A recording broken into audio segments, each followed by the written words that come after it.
Good morning, everybody. It is a nice morning here at my new home.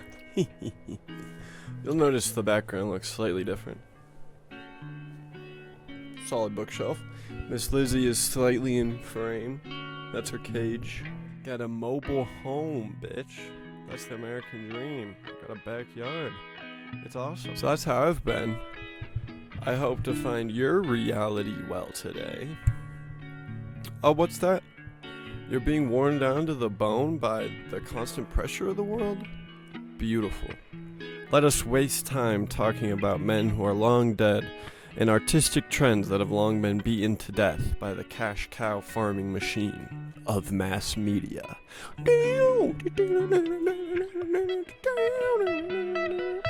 I gather you all today to discuss one of my favorite subgenres, niches, oeuvres, if you will. I have wished to talk existential horror for a long while, my sweets. I have a 20-page document that was the primordial version of this, before I realized I should be working smarter, not harder. Deep in the midst of my presidential video editing, that I actually just now closed out of frustration and opened up OBS, because I was like, well, screw it, we're doing the new one then. Yeah, after like 3 months of editing, I'm on, who am I on right now? James Garfield. And for some reason, I am just like on a rant about this guy. I don't know shit about him. I'm like, oh my god, just move it on, buddy. We don't need the comedy routine. Jesus. You get the mirror shot of, and then you can see this image in the mirror. That's pretty cool. I just love how the internet's like, you know, I'm just sitting in my room making this, but then if I accomplish the task of getting this digital thing uploaded to the internet, then this version of me is always going to kind of be himself, his own thing in this video, and anybody in the world can see it. And then maybe 5 years from now, when I'm the UN representative of Botswana, a lot's going to happen in 5 years. And then they're going to fire me because of that. So, that's what I love about the internet. Anyway, I'm getting pretty distracted. So we shall see if the divine ones grant me the energy and motivation to finish that video one day. So anyway, and it's all factually incorrect. Probably politically upsetting rants about dead white men as well. That's probably going to get 100 views on the boob tube. And it's probably going to be 2 hours long. Like, what am I doing? So I asked myself, why am I going to start pushing the rock up the hill again? I looked at my script for this and I was like, oh my god. Maybe I'll put them all together when I'm done. Figure out how do I make my first video series. Like a genius. I felt very proud of that realization. Without further ado, let's get into the crack. Existential horror. Whose bones are these?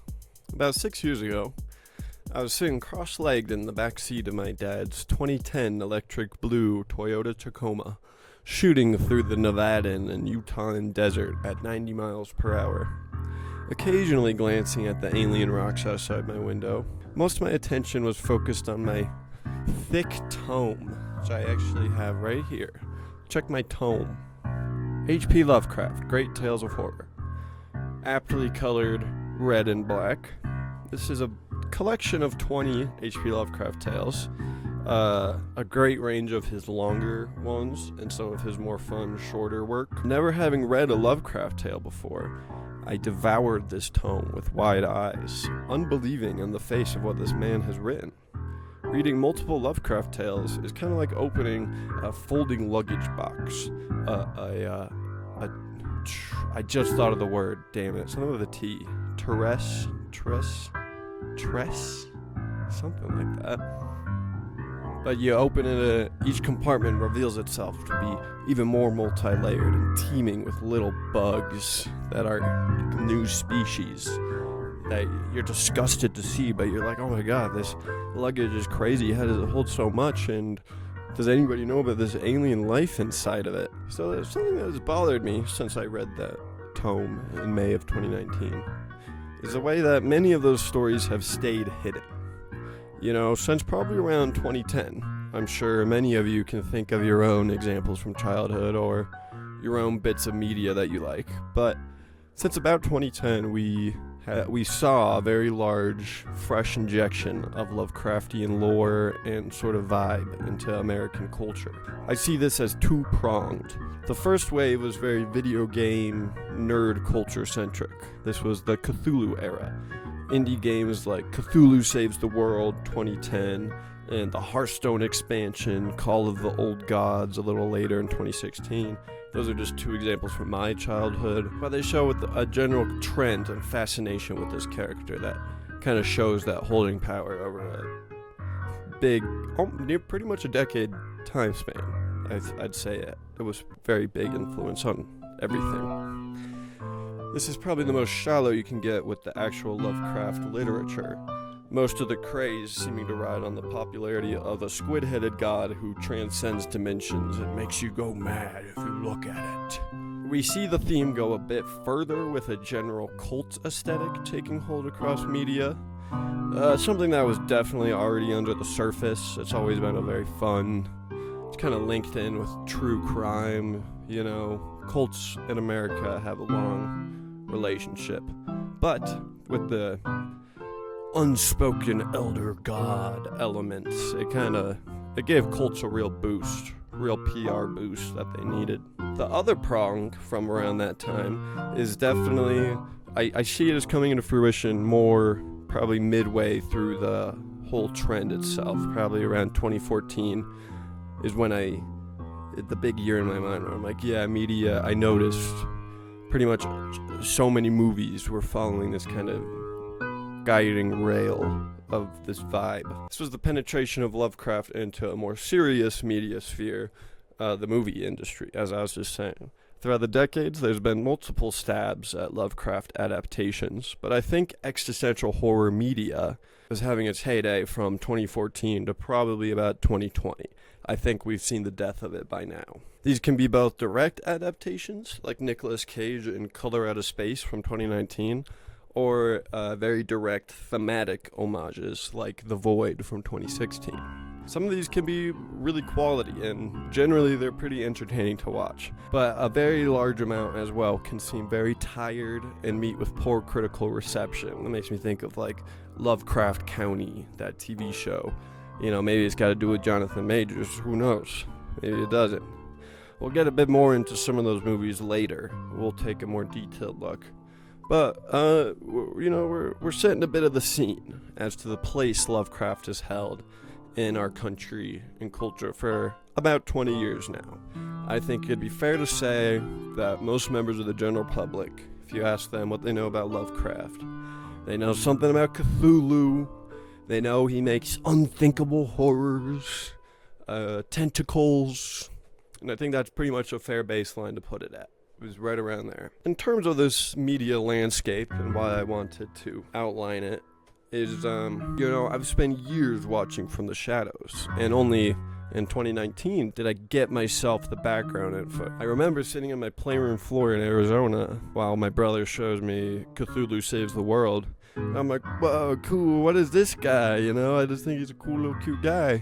My brother's like, well, no, he's got this whole story, Call of Cthulhu, blah, blah, blah. When your older brother is telling you some cool shit you've never heard about, and you got no frame of reference, so you're like, oh my god, old gods, sunken city, what? This sounds so cool. So that frustration comes because I grew up with him as kind of more cartoony as a kid. And as a teenager, I got the glimpse of a really crazy world that all this gets its fuel from, that, the whole thing is based on. It is his actual work. After having that knowledge of how much is actually sitting there to take from, that people have already taken from, it's so frustrating to see time and time again the public seem to grab onto the wrong ideas of what Lovecraftian horror really is.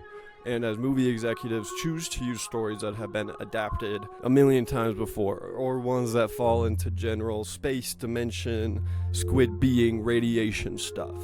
I love that stuff, but the very coolest and most unique parts of his work seem either ignored by the public or somehow sitting there undiscovered. I really like modern horror, and I think a lot of really cool ideas have been explored.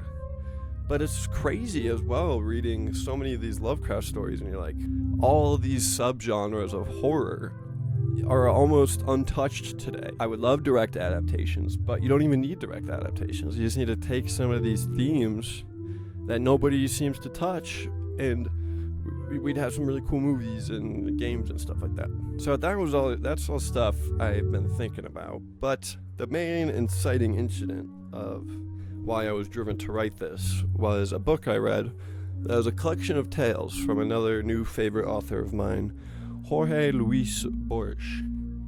This was a complete fictional work of his. It was all his fictional works, I think. And he's just a phenomenal Argentinian writer. Borges has a writing style that is entirely unique, dreamy yet exact, bizarre yet planning the route of his verbal labyrinth building around you like a spider web. In his tales of minotaurs and gauchos, I recognized an old favorite friend of mine, quite a bit of existential horror. My suspicions as to some of Borges' influences was confirmed when I came upon his story, There Are More Things, a direct tribute to the universe of H.P. Lovecraft. So what I want to do throughout this series is a few things. Firstly, we're going to define what existential horror is on a larger scale, and some other horror elements that Lovecraft or Borges trailblazed, and isn't recognized as much through the fog of its famous cousin, existential horror, or I guess you could call it its famous city that they dwell in. Everybody knows the city of existential horror, but nobody wants to go down all these side streets where lots of cool people are hiding out and stuff. Then we'll break down Lovecraft himself, what his life looked like, and what drove him to write what he did. From there, we'll kind of take a nice few videos to explore some of my very favorite Lovecraft tales that seem to be lacking in love and attention in our modern world. We'll take stock of what we read and take a big sort of conclusion on Lovecraft before we move on and do the exact same process with Borges. After all that, we can compare what we've read and see how existential horror is really a vague umbrella term, and how authors from different parts of the world and completely different life backgrounds can use the genre as unique tools for what they're trying to accomplish. Thanks for tuning in, and make sure to catch the next one. We'll be talking Lovecraft's sad life and start with our Borges tribute story to see what the building blocks of someone imitating Lovecraft would use. Catch your flippers in the next pond. Stay dry out there.